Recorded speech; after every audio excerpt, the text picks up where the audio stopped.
Ladies and gentlemen, you're watching the English news of Bình Phước Radio Television Station and Newspaper, and with you, we'll let this news for today.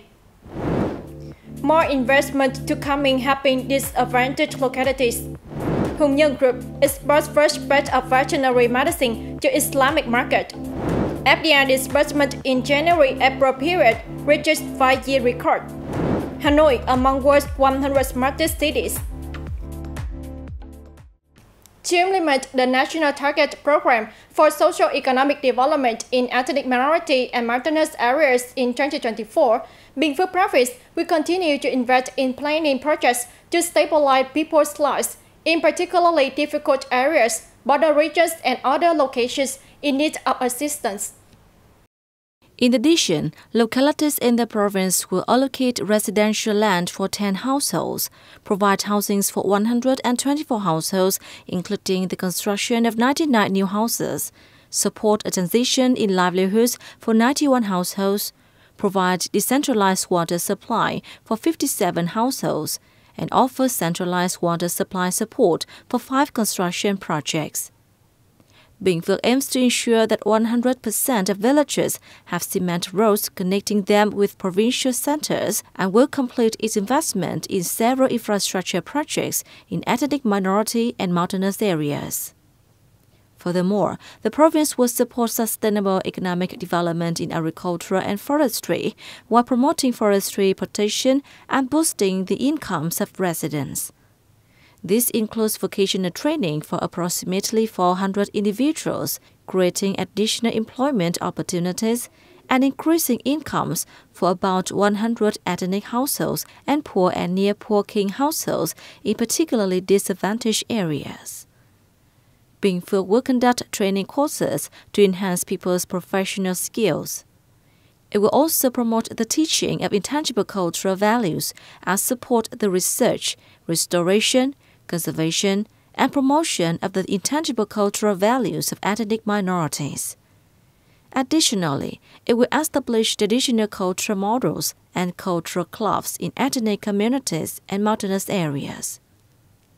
Last year, the province reduced its number of poor ethnic households by 1,344, bringing the total down to 574. It also provided employment for about 4,000 workers and vocational training for 3,979 people from ethnic groups. On the morning of May 2nd, at the Đông Thọ Multi-Sector Industrial Cluster in Đông Thọ Camille, in Phong District in Bắc Ninh Province, the V2nd Joint Stock Company, a subsidiary within the biotechnology ecosystem of the Nhân Group in Bình Phước Province, organized a ceremony to export the first batch of veterinary medicine to the Islamic market. Vũ Mạnh Hùng, chairman of the Nhân Group, said, "This is the first time V2nd has exported veterinary medicine to the Islamic market." According to the Global Islamic Economy Report, spending on halal food is estimated to be rising rapidly from $1.4 trillion in 2020 to $1.9 trillion by 2030 and nearly $5 trillion by 2050. This is therefore a market of potential for Vietnamese enterprises. Mr. Hùng added that on May 18th, the Ministry of Agriculture and Rural Development, the People's Committee of Tây Ninh Province, the Nhân Group, and the Her Group will organize a series of events. They include an inauguration ceremony for the DHN Tây Ninh High-Tech Livestock Farming Area, a breaking ground ceremony for 7 key projects at the DHN Tây Ninh High-Tech Agricultural Complex, a recognition ceremony for disease-safe areas in Tây Ninh Province, and the announcement of plans to export poultry products to the halal market. During the just ended National Reunification Day and May Day holiday, which lasted 5 days, Bình Phước Province welcomed over 63,000 visitors, mainly domestic tourists. The number of visitors coming to enjoy local tourist attractions this year increased by over 17,000 compared to the same holiday last year, or 37%. The average occupancy rate at accommodation facilities stood at about 46.5%. Revenue reached over 22 billion dong, a 48% increase over 2023. These are all encouraging figures for Bình Phước tourism industry as it strives to develop signature tourism offerings. Localities throughout Bình Phước welcomed 152,000 visitors in April as a whole, a 6.22% increase against March and over 143% against April 2023. Of these, domestic visitors totaled 151,000, while 1,000 were international visitors. Total tourism revenue is estimated at 83.6 billion dong, up over 65% compared to March and 76% compared to April 2023.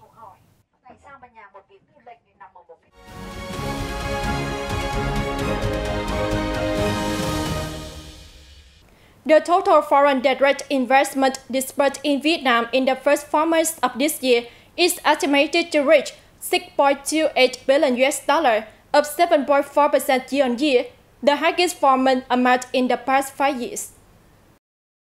According to the General Statistics Office, the processing manufacturing sector saw the largest amount at $4.93 billion, accounting for 78.5% of the total FDI disbursed in the country in the period.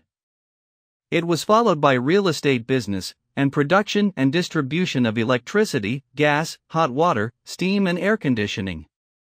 According to the GSO, as of April 20, total FDI inflows in Vietnam had reached nearly $9.27 billion, a year-on-year rise of 4.5%.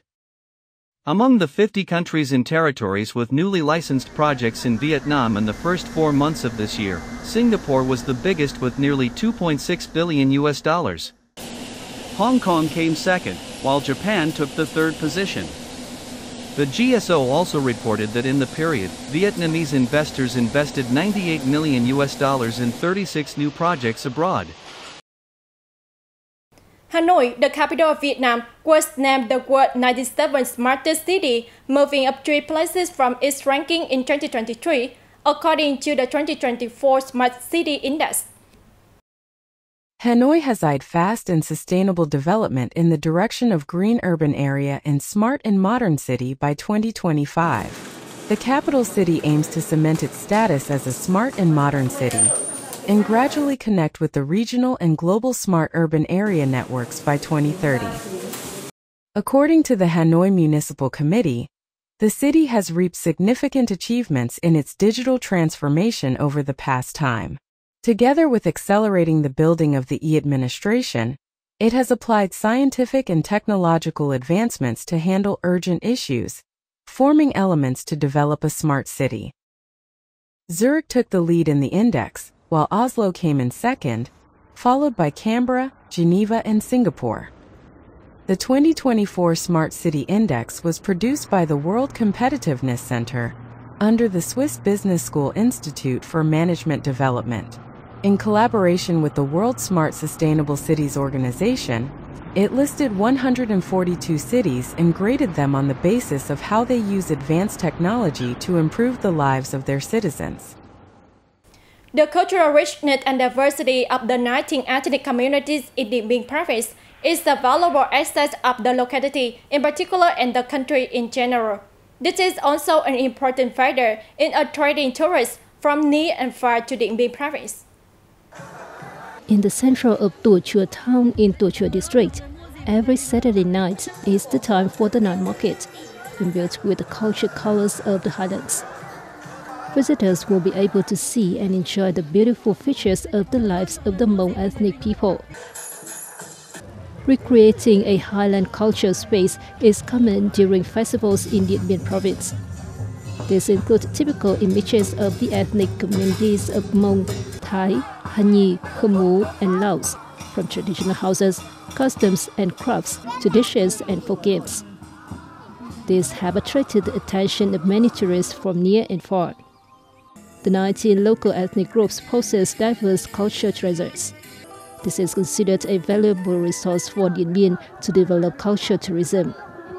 Many localities in the province have paid attention to this, gradually turning culture and historical tourism into a key economic sector. along with visiting and experiencing relic sites associated with the world-famous Dien Bien Phu military campaign. Immersing yourself in the unique cultural space of local ethnic groups certainly offers unique and unforgettable impressions when visiting the heroic land of Dien Bien Phu. And that's it for this edition of BPTV News. Thank you very much for watching and see you next time.